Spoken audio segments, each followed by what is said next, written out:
तो hello guys, मेरा नाम वो प्रकाश और एक्सेल के इस अध्याय में आपको हम बतलाने जा रहे हैं।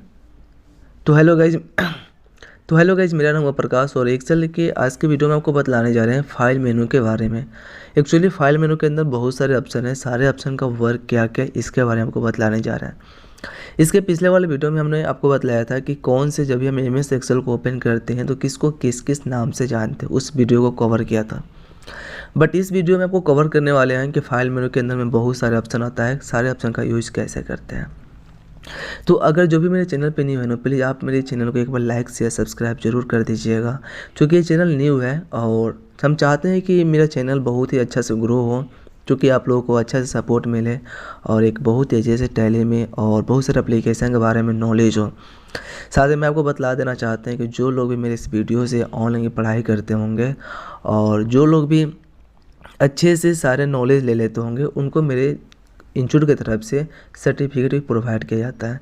तो बहुत सारे जितने भी मेरे सब्सक्राइबर हैं और जितने भी मेरे इस वीडियो को देखने वाले हैं, प्लीज़ आप मेरे चैनल को लाइक से सब्सक्राइब जरूर कीजिएगा, क्योंकि आप लोग घर बैठे ही एक अच्छे से कंप्यूटर के बारे में नॉलेज लें, साथ में सर्टिफिकेट भी लें।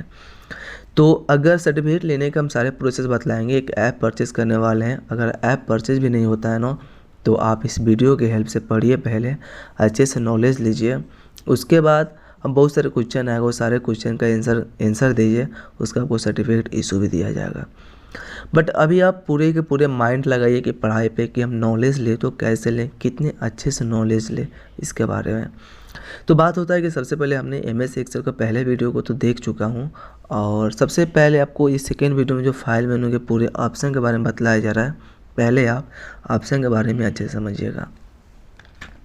सबसे पहले हमें MS एक्सेल को ओपन कर लेना हो तो विन के साथ R प्रेस करके एक्सेल को हम जैसे टाइप करते हैं तो यहाँ से एक्सेल ओपन हो जाएगा और यहाँ से हमें OK प्रेस कर लेना है।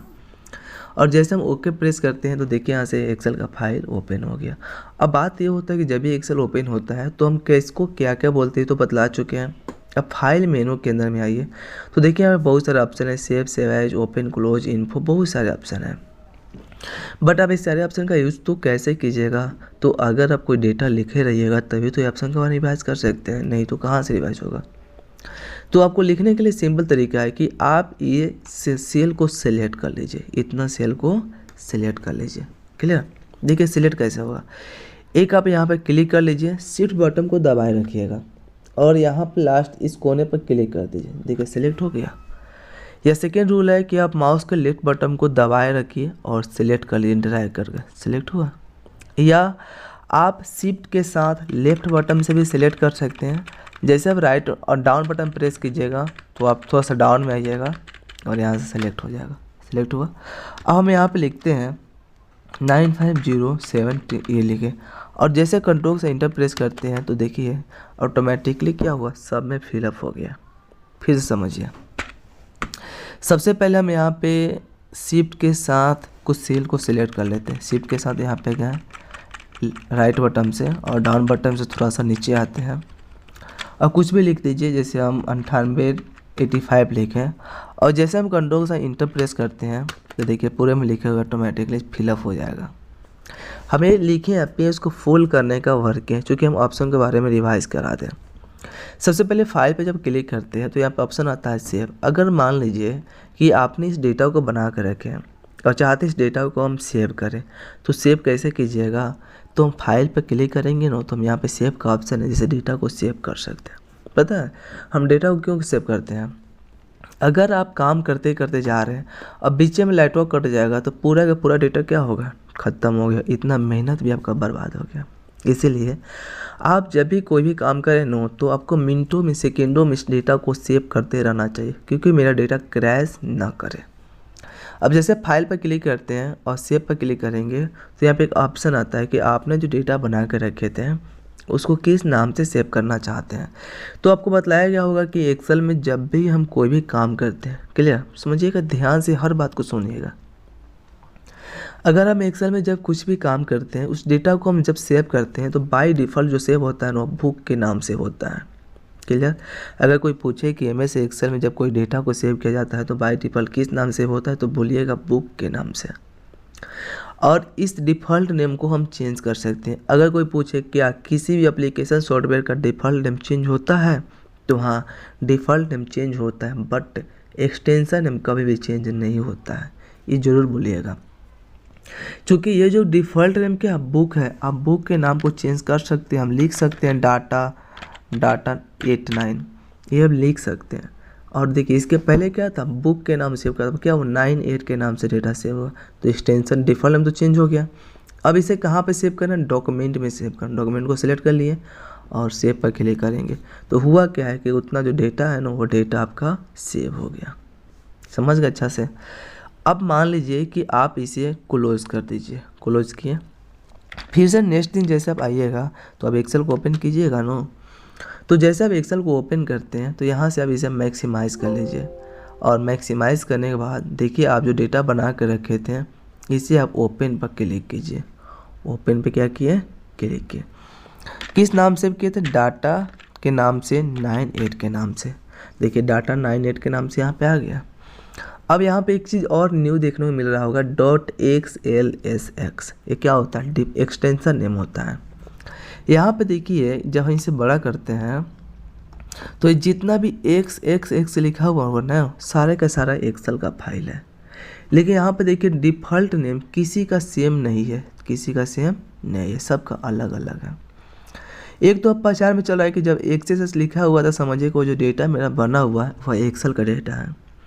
सेकेंड बात ये भी समझ में आ रहा है कि अगर बुक लिखा हुआ है तो इसे भी समझ रहे हैं कि एक्सेल का डाटा है, लेकिन कहीं कहीं पे नामों चेंज है ना, तो वो कैसे पता चलेगा। तो अगर जैसे हम यहाँ पर लिख रहे हैं नमन राज लिखा है, नमन, तो देखिए .xlsx जो लिखा है ना, समझिएगा वह एक्सेल का डाटा है, और इसी को हम एक्सटेंशन नेम के नाम से जानते हैं। और किसी भी एप्लीकेशन सॉफ्टवेयर का एक्सटेंशन नेम चेंज नहीं होता है। अगर हम यहाँ पे बुक भी लिखते हैं तो देखिए .xls लिखा हुआ है, तो ये कभी भी चेंज नहीं है, लेकिन यहाँ पे डिफ़ॉल्ट नेम चेंज है, बुक 1, बुक 2, बुक 5 है, चेंज है। तो यही आपका डिफ़ॉल्ट नेम और एक्सटेंशन नेम होता है। तो किसी भी एप्लीकेशन सॉफ्टवेयर का एक्सटेंशन नेम चेंज नहीं कर सकते, बट डिफ़ॉल्ट नेम चेंज कर सकते हैं। क्लियर हुआ, ये तो समझ गए। अब जैसे हम फाइल पर क्लिक करते हैं तो ओपन से क्या होगा, हम डेटा को ओपन करेंगे, और ओपन करना चाहते हैं तो किस नाम से किए थे, डाटा के नाम से। अब देखिए आप तो डेटा बनाए थे डॉक्यूमेंट में, और खोजिएगा डेस्कटॉप पे या डाउनलोड में तो मिलेगा नहीं, मिलेगा, क्योंकि आप जो डेटा जहाँ पे बना कर रखे हैं ना उसी में सर्च कीजिएगा। तो डॉक्यूमेंट को चलिए सिलेक्ट कर लिए और यहाँ पे डाटा लिखेंगे, डाटा 98, और जैसे हम यहाँ से ओपन करते हैं तो देखिए वो डेटा ओपन हो जाएगा। ओपन हो गया। तो अभी आप क्या सीखे हैं, फाइल पे जब क्लिक किए हैं, सेव से क्या हुआ, सेव हुआ है, और ओपन से ओपन हुआ है। अब बात ये होता है कि अगर हम इसके आगे कुछ डेटा बनाना चाहते हैं, जैसे हम इसके आगे ये सिलेक्ट किए, अब कुछ भी डेटा लिखे, कंट्रोल से इंटर प्रेस करते हैं तो ये तो डेटा आ गया। अब जैसे हम फाइल पे जाकर सेव पर क्लिक करते हैं तो ये डेटा तो सेव हुआ ही है, बट वह डाटा 98 में ही जाकर सेव हुआ है। अगर आप इस नाम को चेंज करना चाहते हैं तो सेव एज पे जाइएगा। कोई कहता है नहीं इस नाम को चेंज कर दे, और तो नाम को हम MN के लिख दें, क्या हुआ, नाम चेंज हो गया। अब हम यहाँ से क्लोज कर रहे थे तो हो क्या रहा था, आपका एप्लीकेशन ही क्लोज हो जा रहा था, तो हम यहीं से क्लोज कर देते हैं। क्लोज पर क्लिक किए, अब फाइल पे क्लिक करेंगे, हम यहाँ से ओपन कर सकते हैं, या ओपन पर क्लिक करेंगे और MN के लिखेंगे, MN के। अब देखिए यहाँ पे ओपन करेंगे, ओपन आ गया। इसमें भी .xl लिख रहा था। तो अभी आप क्या समझे, फाइल पे सेव से क्या होता है, डेटा सेव होता है। सेव से क्या होता है, नाम को चेंज कर सकते हो, ओपन से डेटा को ओपन कर सकते हैं, क्लोज से डेटा को बंद कर सकते हैं। तो फाइल मेनू के अंदर में आप इतने ऑप्शन के बारे में बहुत अच्छे से नॉलेज हो गया होगा। तो प्लीज़ जो भी मेरे चैनल पर न्यू है नो, प्लीज़ आप एक बार मेरे चैनल को लाइक से सब्सक्राइब जरूर कर दीजिएगा। मिलते हैं नेक्स्ट वीडियो में नेक्स्ट टॉपिक के साथ।